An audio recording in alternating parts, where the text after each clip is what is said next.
What's going on, motivators? We got another video. We got to talk about the California governor's race. Let's get into that debate. Candidates hoping to move into Governor Newsom's current residence at the governor's mansion.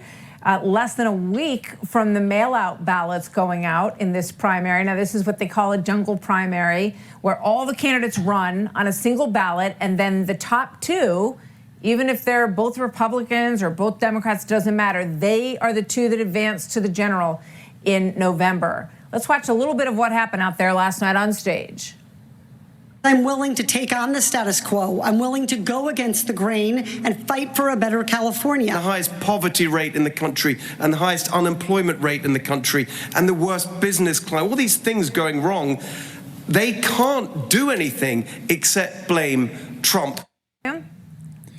Hey, Martha, I didn't see anyone draw any political blood last night, but very different candidates, right? From the far left to the right. So basically, we have a month before the primary. Polls have former Fox host Steve Hilton leading, but the big surprise is the rise of former Biden HHS Secretary Xavier Becerra. I'm the only candidate who's actually declared a state of emergency. We can't have a governor who doesn't understand how the government works. Polls have Becerra jumping ahead of ex-Congresswoman Katie Porter and within a few points of billionaire Tom Steyer. The oil companies have been polluting and knowingly polluting for 45 years. It has caused great damage to the people of California. So the fossil fuel companies were causing great damage while you were investing in them? So Porter called Steyer a hypocrite for making billions off oil, coal, and gas investments, but now blaming them for climate change. Steyer and Porter both support Medicare for all. Single payer delivers the most health care at the lowest administrative costs. Absolutely not. If you want socialism, go somewhere else. Republican.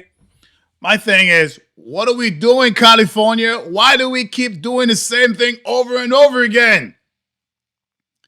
These people are lying to you. Nothing have changed. 14 years. You have Becerra who just spoke about the police force saying should they stop people to ensure that they could speak and follow road rules. He said no. It's racist.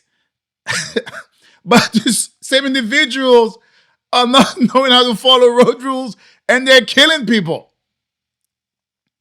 Why do we keep electing those inept people back into government and be responsible for the people? They do not care. It's all about free stuff and pleasantries into how do you feel? I'm going to make sure your feelings are not hurt versus enacting very secure plans, right? Following rule of law and make sure people are safe within the community. They don't do none of those things. Sheriff Chad Bianco and Hilton berated Democrats for blaming President Trump for California failures, not their own party. I'm not afraid of anything. I'm truly not. But actually, I'm terrified that one of these people are going to be your next governor. Democrat San Jose Mayor Matt Mahan also attacked Becerra. The secretary has never met a crisis that he couldn't ignore. Whether it was migrant children, the 85,000 who were lost, monkeypox, where we were slow to respond. You're not wearing a mask, are you, Matt? You are not worrying about catching monkeypox, right? So 26%. I mean, Democrat is a good thing. I mean, what's really hurting right now is Becerra have just leapfrogged very heavily since Swalwell dropped out. And you can see right here, Hilton is at 16. Steyer is at 15. I mean, he's a billionaire. He's just throwing a whole bunch of money at $100 million. And you had Becerra who was at 8, and now he's at 13. And Bianco, who was neck and neck with Hilton, he fell back. The good scenario would have been if Bianco was where Steyer is at, then you know it's guaranteed you have two Republicans. Then one of them is going to be the winner.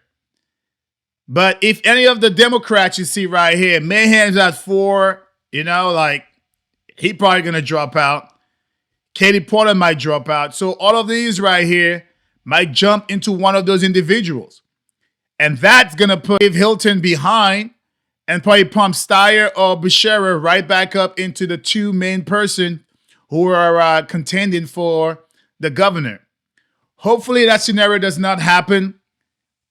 California needs to wake up. I don't understand, California. Why do we keep doing this over and over again?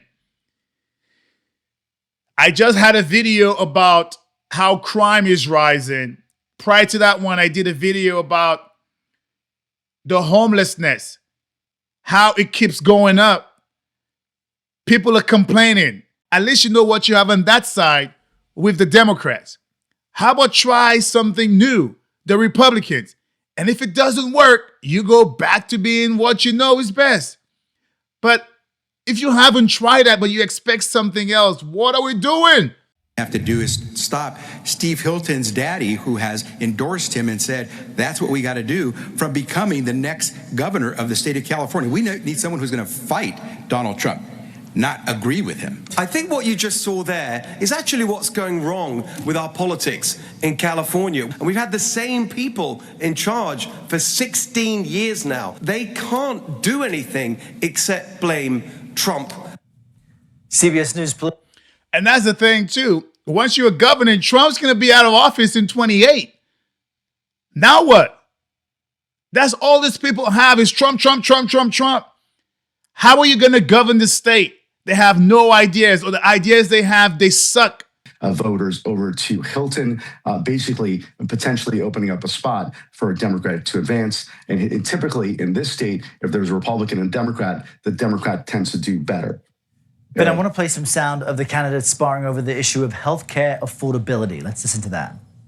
Okay. Healthcare is a right for every Californian. And long-term, the only way we can afford that is a single-payer healthcare system. Single payer delivers the most health care at the lowest administrative costs. If you want socialism, go somewhere else, because single payer people come to America for the best medical coverage and care in the entire world. They're all wrong. Incentivize actual health, not just fee for service. Make people healthier. I always find it funny how this healthcare thing's going. I think the best healthcare is the private healthcare. It have worked, and it's not as expensive as what it is right now. Now people are shedding like, yeah, you're going to have, remember Obama's quote, you're going to have free healthcare. Your premium will never change. The fact-checking site told readers that the lie was a catchy political pitch and a chance to calm nerves about his dramatic and complicated plan to bring historic change to America's health insurance system. But the promise was impossible to keep. So this fall's cancellation letters were going out to a system where we're going to work with your employers to lower your premiums by up to $2,500 per family per year.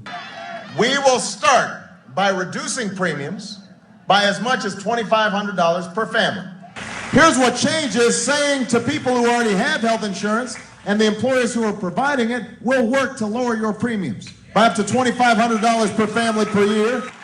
I also have a health care plan that would save the average family $2,500 on their premiums. And if you already have health care, then we're going to reduce costs an average of $2,500 per family on premiums. We're going to work with your employer to lower the cost of your premiums by up to $2,500 a year. It was unconstitutional. What he's proposing is a good idea, but was already done. We don't want more people on the FAIR plan because it's a huge financial liability for the state of California. It's single payer. You want it somewhere else. Excuse me. It's single payer. I'm speaking. I'm speaking. It'd be important if you said the truth. I know you are. He's talking. Mr. And Bianco, we're lying we'll go to to you. kids. That's the thing. These people always promise a whole bunch of things, and it never comes to what they say would be. You always end up paying more. I don't know why we keep listening to Democrats over and over again. I just showed you Obama lied. Premiums going to go down by... Premiums went up. People are suffering right now. The Affordable Care Act sucks. It doesn't make sense to me. Over and over again. Martha? Very interesting, William. Thank you so much. And with that, we bring in Steve Hilton, Republican candidate for governor of California. Steve, always good to see you. Welcome back to the program. Great to be with you, Martha. All right, so it's interesting because now you've got everybody going after Becerra because since Swalwell got sort of unceremoniously pushed out of this race, Becerra, who was really in, very single digits in all of this. It seems to be getting a lot of backing, and he could end up with an endorsement from Newsom, right? So what's your strategy?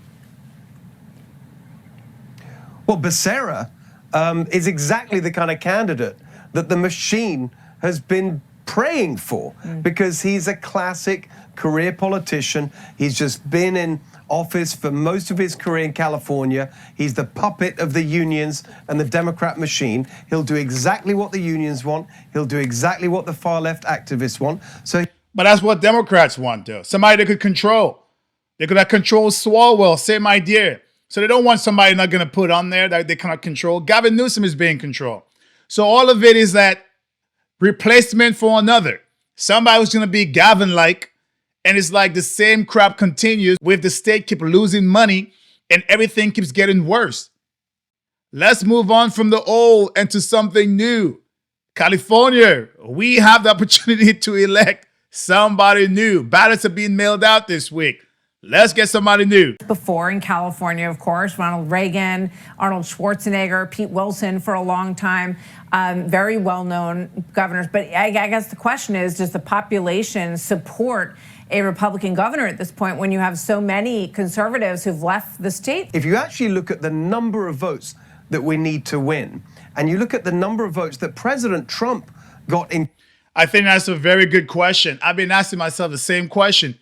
A lot of people exited California, a lot of Democrats too, but a lot of Republicans couldn't stand it anymore, or conservative, or even independents.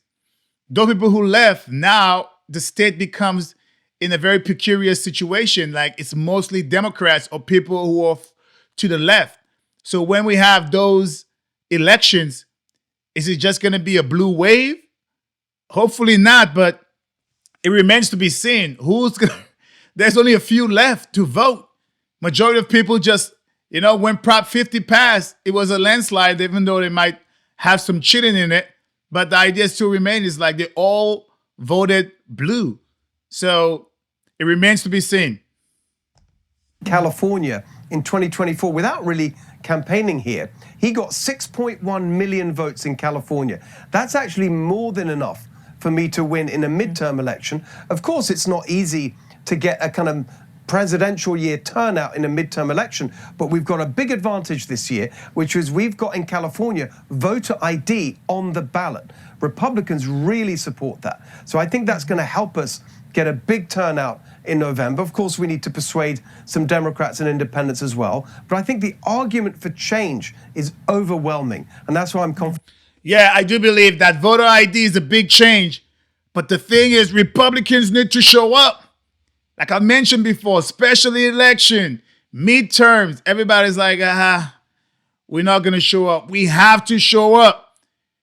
The thing is, how do we rally people to show up? It's like all the surrogates. I don't see no surrogates going out there for Steve Hilton. We got to have people come in and rally the crowd because no one thinks it's a big deal. And the Democrats win by a small margin, like 500, 1,000 votes. If only people turn out. So don't get caught slipping. But we can pull it off.